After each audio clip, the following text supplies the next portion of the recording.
Moltes felicitats a tota la família herculana, que avui està de celebració. El club complís ni més ni menys que 100 anys de vida. L'agenda de l'Hèrcules està carregada d'actes.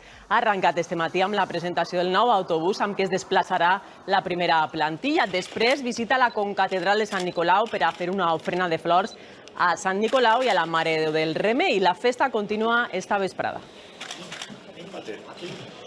L'acte central del centenari tindrà lloc a la vesprada. Les antigues glòries de l'Hèrcules i de la Roja mesuren forces a partir de les 8. Històrics com Rufete, Moisés, Sigüenza, Visnich o el tècnic Boquerón Esteban jugaran contra exinternacionals com Giner, Amavisca, Luque o Catanya.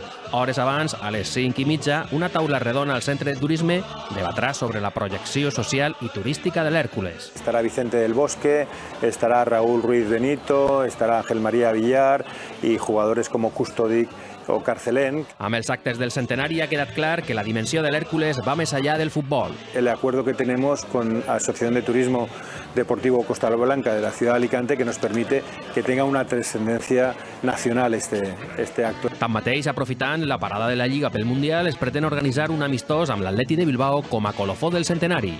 El Hércules empezó con los mismos colores que el Atleti Bilbao, fue uno de los primeros equipos que jugó aquí en Primera División, tiene una gran afición en la provincia, reúne todos los ingredientes.